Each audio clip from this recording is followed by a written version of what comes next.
Welcome to super fast English academy. दोस्तों, आज के लिए मैं एक अच्छा सा प्रैक्टिस सेट यहाँ पर क्वेश्चंस को कैरी ऑन कर रहा हूँ और उम्मीद करता हूँ कि आप सबको ये अच्छा लग रहा होगा। यदि आप अच्छा लग रहा है, सपोर्ट करते हैं, तो आप कमेंट में बता सकते हैं सर आप इसी सीरीज को कंटिन्यू करते रहिए जब तक कि आपका एग्जाम नहीं हो जाता। चलिए, अब मैं कंटिन्यू कर रहा हूँ। ये सेकंड है, इससे पहले फर्स्ट आप इसे देख सकते हैं। टेंशन मत लेना, टाइम अगर थोड़ा भी बचेगा तो मैं ऊपर जो मैंने 10 क्वेश्चन करवा दिए उनको एक बार दोबारा से रिपीट करा दूंगा, उनके पीछे कॉन्सेप्ट क्या है। अच्छा देखो, हाँ, एक क्वेश्चन बहुत सारे बच्चे कमेंट कर रहे थे भाई, ये देखो इसमें ए वाले पार्ट में गलती था, क्योंकि देखो इनिंग है ना, इनिंग ये हमेशा क्या होता है, एस के साथ आता है। ठीक है, तो ये चाहे सिंगुलर है चाहे प्लूरल है, दोनों में ऐसा ही जो है यूज किया जाता है, इनिंग्स। ठीक है, मतलब एस के साथ आता है। इनिंग कुछ नहीं है, इनिंग्स होता है, वो सिंगुलर फॉर्म में होती है और प्लूरल वाली फॉर्म में भी होता है। ठीक है, तो ये आपको याद रखना है, मतलब ए वाले पार्ट में गलती था। और रही बात इस वाली चौथे वाली पर कुछ कमेंट आ रहे थे। देखो डब्ल्यू एच वर्ड होता है ना, जब वो रिलेटिव प्रोनाउन होता है तो उससे पहले जो एंटीसीडेंट जो भी ये जो क्लॉज जो नाउन होता है वो उसके नंबर पर डिपेंड करता है कि डब्ल्यू एच ये जो हु है इसके बाद आने वाली वर्व। अब ये चीज समझिएगा, आपके हु से पहले वन ऑफ द बॉयज, यहाँ पर आप क्या समझ रहे हैं कि बॉयज के अकॉर्डिंग यहाँ पर आपने गिव लगा रहे हैं, क्योंकि ये बात कर रहा है कि वन ऑफ द बॉयज यानी लड़कों में से एक की बात कर रहा है। ठीक है, who always gives correct answer is, यार एक बात समझो, यहां पर इसका मतलब है कि इससे पहले ये वाला है और इसका मतलब है सिर्फ एक के बारे में बात कर रहा है। वो कौन है? सैमुअल नाम का एक लड़का है जो हमेशा सही जवाब देता है। एक बात आप मुझे बताइए, वन ऑफ द बॉयज अगर आप इसे प्लूरल मान के चल रहे हैं तो इसका मतलब है ये भी प्लूरल आ जाएगा। इसका मतलब है कि ये बहुत बड़ा प्लूरल हो गया, मतलब एक से ज्यादा लोग हैं जो सही जवाब देते हैं। जब एक से ज्यादा अगर लोग होते, लड़के होते, तो यहां पर क्या सिर्फ अकेला एक नाम आता क्या?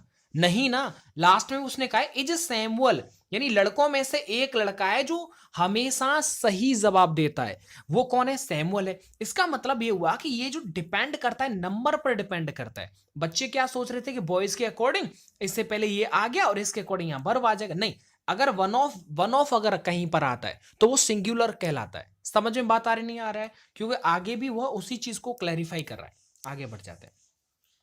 अब देखिएगा, 12वां क्वेश्चन है कि I told the teacher that the homework set for the day was very much heavy for us to complete. देखो मैं इसमें थोड़े थोड़े कॉन्सेप्ट बता देता हूं आपको। कभी भी टोल्ड आ जाए, टोल्ड का फर्स्ट फॉर्म क्या होता है? टेल होता है। तो इसके बाद जो भी ऑब्जेक्ट आता है उसके बीच में कभी टू नहीं आता, पहली बात। अगर यहां पर टोल्ड की जगह सैड होता, से का सेकंड फॉर्म सैड होता, तो आपको सैड के बाद टू लगा देना है और उसके बाद द टीचर लिखना होता है। लेकिन अगर टोल्ड हो तो टोल्ड में कभी भी टू नहीं लगाया जाता है। अंडरस्टैंड? अच्छा देखो, इसमें एक कॉन्सेप्ट है, इसमें कोई एरर नहीं है, बट थोड़ा सा मैं आपको एक बहुत प्यारा सा कॉन्सेप्ट बताता हूं। एक होता है मच टू और एक होता है टू मच। इन दोनों में अंतर होता है भाई। एक मैं आपको बताता हूं, आपने टू टू का यूज सीखा है कभी? टू और टू का यूज जहां पर सो और दैट लगाते थे, आ गया ना याद?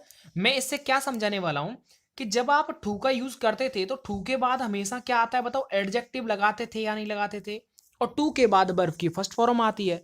बोला ना, यू आर टू गुड, इसका मतलब है कि इस टू के बाद एडजेक्टिव आता है।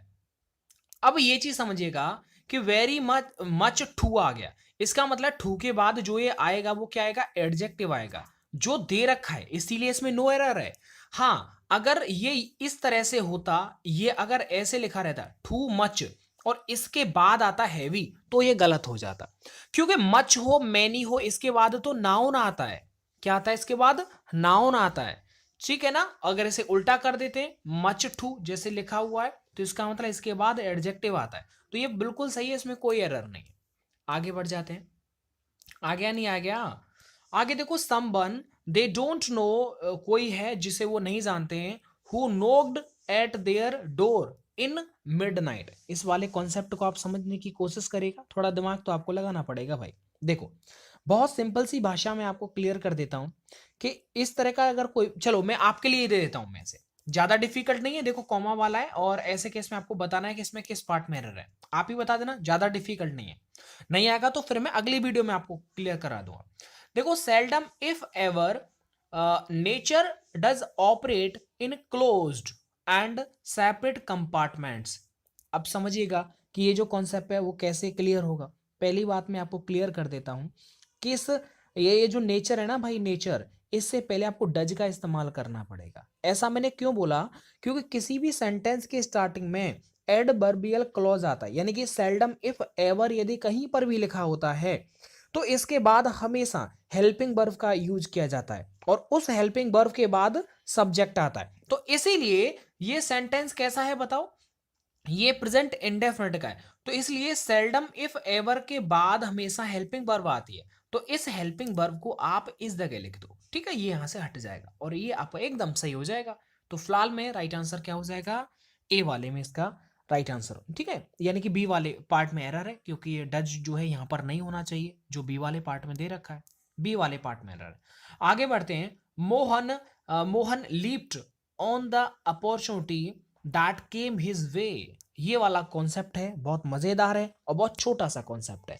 याद रखना, कभी भी लीप एट का मतलब होता है कि किसी भी अवसर को बहुत ही ज्यादा एक्साइटमेंट एगरली तरीके से स्वीकार कर लेना, ठीक है। अब ये समझने की कोशिश आपको यहां करनी है कि लीप के बाद हमेशा एट आता है, ना कि ऑन। तो ऐसे केस में ये प्रेपोजिशन वाला था, तो मैं यहां पर क्या कर दूंगा, एट कर दूंगा। तो लीप की सेकंड फॉर्म में लेफ्ट है, तो लैपटॉप मतलब किसी भी कोई भी अपॉर्चुनिटी आपको मिली है, आपको नेवी का, एयरफोर्स का, एमआर का, जो भी अपॉर्चुनिटी पहली मिल रही है उसे आप ज्वाइन कर लेंगे। समझ में बात आ रही नहीं आ रही है, आ जाएगा, टेंशन मत लेना। आगे देखेगा, चलो आगे और भी क्वेश्चंस हैं वो मैं आप बताता हूँ। अब इनको आप देखते जाइएगा कि water contamination has become more serious, यानी कि जो पानी का जो भी ना दूषित पानी हो रहा है, गंदा पानी हो रहा है, केमिकल्स वगैरह मिल जाते हैं। आपने देखा होगा जो हॉस्पिटल्स होते हैं ना, उनके बगल में जो गटर्स वगैरह होती हैं या फिर ड्रेन्स होती हैं, उनमें क्या होता है, उनमें बहुत गंदे पानी, गंदी गंदी बदबू आती है। तो ऐसे में क्या होता है कि वाटर कॉन्टेमिनेशन, आपको अगर मैं थोड़ा याद दिलाता हूँ, अगर आप भरतपुर साइड से हैं और वहां पर आपने देखा होगा, भरतपुर से पहले अपना घर एक अपना घर है, जहाँ पर बुजुर्ग बूढ़े बूढ़े रहते हैं, उनके जो कोई अनाथ ऐसे उनके छोड़ जाते हैं, माँ बाप को कोई देखता नहीं है, तो वो क्या है, अपना घर है। आप कभी भी जाना वहाँ, अपना घर के बगल में आप ये देखना वहां पर पानी वानी भरा हुआ है, वाटर, उसी को बोलते हैं वाटर कंटेमिनेशन, मतलब बहुत ज्यादा गंदा पानी है वहां पर, बैड स्मेल, दुर्गंध आती है। तो ऐसे में अब इस क्वेश्चन को मैं कैसे क्लियर कराऊंगा, water contamination has become more serious since chemist have begun to use new substance. यानी कि क्या होता है ना, जो पानी जो आजकल के टाइम पर जो दूषित हो रहा है, जैसे आपने इसमें बोला गया है कि एक मेडिकल केमिस्ट के बारे में बताया गया है, बहुत सारी दवाएं बन रही हैं, बहुत अलग अलग उसमें सब्सटेंस डाल करके अलग अलग दवाओं का निर्माण किया जा रहा है। तो ऐसे में क्या होता है कि जब से केमिस्ट के द्वारा नए नए सब्सटेंस जो हैं वो स्टार्ट कर दिए हैं बनाना, ठीक है, तो उससे यूज करना, तो ऐसे में क्या हो गया, पानी दूषित हो गया है। याद मैंने हमेशा ये बोला है भाई, अगर बीच में कभी सेंस आ जाए और उससे पहले कोई सेंटेंस है और उसके बाद में अगर कोई सेंटेंस है, तो सेंस सेंस का पहले तो मतलब समझो। अगर सेंस बीच में आता है, ये वो वाला नहीं है, sense for present perfect continuous वाला नहीं है, ये सेंस एक कंजंक्शन की तरह कार्य करता है। इसका मतलब होता है जब से, इसका मतलब अगर ये बीच में कभी भी आ जाए और उससे पहले सेंटेंस और उसके बाद में अगर कोई सेंटेंस है, तो ऐसे में हमेशा सिंस के पहले जो टेंस आता है वो हमेशा प्रेजेंट परफेक्ट आता है, आ गया, और सिंस के बाद जो सेंटेंस चलता है वो सिंपल पास्ट चलता है। तो ऐसे में क्या होगा, सिंपल पास्ट चलेगा, मतलब है हट जाएगा यहाँ से, और जो बिगन है इसकी सेकंड फॉर्म क्या हो जाएगी, बिगेन हो जाएगी। अंडरस्टैंड और नॉट, ये बहुत सिंपल है, ये लिखना पड़ेगा, मैं काफी बार ऐसे बता चुका हूँ, और ये क्वेश्चंस यही कॉन्सेप्ट बनते हैं।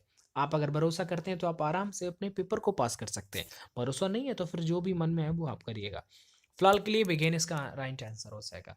आगे देखो, due to inflation the cost of living escalated in the last 1 year. समझने की कोशिश करिएगा कि भाई आपको पता है ना, मतलब महंगाई इतनी ज्यादा हो रही है, तो the cost of living escalate कर रही है, मतलब जो जीवन यापन का जो भी खर्चे वर्चे हैं, जीवन यापन है, वो बहुत ज्यादा महंगा हो रहा है इन द लास्ट 1 ईयर, पिछले 1 साल से। तो ऐसे में क्या समझ में आ गया होगा, यहाँ पर एक चीज है, देखो कभी भी ना, मतलब द कॉस्ट ऑफ लिविंग की अगर कभी भी बात किया जाए, मतलब जो रहन सहन का जो भी खर्चे हैं, तो उसके लिए हमेशा एस्केलेट वर्ड का इस्तेमाल नहीं किया जाता, इंक्रीज इस्तेमाल किया जाता है। तो फिलहाल में क्या हो जाएगा, एस्केलेट हटा करके आप इंक्रीज अगर इस्तेमाल करेंगे, इंक्रीज्ड सेकंड फॉर्म, तो वो बेस्ट होगा। ये है। आगे देखो, just as I was entering the room the family was going for a party. यानी कि इसका मतलब हो गया कि जैसे ही मैं कमरे के अंदर एंटर किया तो फैमिली क्या कर रही थी भाई, पार्टी को, पार्टी मतलब पार्टी सेलिब्रेट कर रही थी। It calls for a party, party तो बनती है। अब ऐसे केस में एक चीज आप समझ रहे होंगे कि देखो दोनों ही पास्ट कंटिन्यूअस हैं, द वॉज वर्ब के साथ आईएनजी, आगे वॉज वर्ब के साथ आईएनजी। तो ऐसे केस में आपको एक अप्रोच लगा देनी है। कभी भी अगर ये जस्ट एज अगर आ रहा है ना मेरे भाई, तो इस जस्ट एज की जगह पर in place of just as अगर आप वाई लगा सकते हैं, वैन लगा देंगे तो एकदम सही है, क्योंकि दोनों वाक्य जो है पास्ट कंटिन्यूअस में प्रयोग होता है। तो ऐसे केस में क्या होता है कि ऐसे वाक्यों में वाइल या फिर वैन से उनको कनेक्ट किया जाता है। स्टार्टिंग में जस्ट एज की जगह पर आप वैन या फिर वाइल लिख देंगे तो उसका मीनिंगफुल एकदम राइट आंसर हो जाएगा। मतलब ये हो गया कि when I was entering the room, जब मैं कमरे में एंटर कर रहा था, the family was going for a party. ये चीज समझ में आ गई, दो कंटिन्यूअस है तो जस्ट एज का कोई मतलब नहीं है, जैसे ही मतलब यहां पर व्हेन एकदम ठीक हो जाएगा, ठीक है, क्योंकि दोनों ही एक्टिविटी कंटिन्यूअस फॉर्म में। आगे देखो, the arm was so badly injured that he must have it amputated. ये मैं आपके लिए छोड़ देता हूं। आगे देखिएगा, you need not tell a lie when the जज asked you where you were when the crime was committed. क्या लगता है आपको इस क्वेश्चन के अंदर कोई गलती नजर आ रही है क्या? छोटी छोटी चीज मैं आपको पहले बता देता हूँ, इसमें भाई मुझे तो कोई एरर नजर नहीं आ रहा। कभी भी ना नीड नोट आ जाए तो उसके बाद हमेशा फर्स्ट फॉर्म आती है, तो आप ये भी कॉन्सेप्ट आप याद रखिएगा। आगे देखिएगा, ये बीच में कंजंक्शन की तरह इस्तेमाल किया गया है, तो जब कंजंक्शन की तरह कोई भी डब्ल्यू एच वर्ड इस्तेमाल किया जाता है तो उसके बाद सब्जेक्ट आता है, जैसे ये सब्जेक्ट आ गया।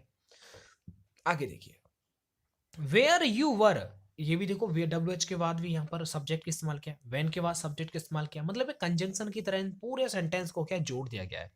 तो आई होप आप सबके समझ में आ गया होगा।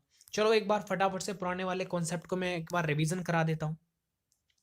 मैनी के बाद अगर मैनी ए कभी आ जाए तो इसके बाद हमेशा सिंगुलर नाउन चलता है, तो ऐसे में हमेशा कौन सी वर्ब आती है? सिंगुलर वर्ब आती है, इसलिए यहाँ पर हैज आ जाएगा।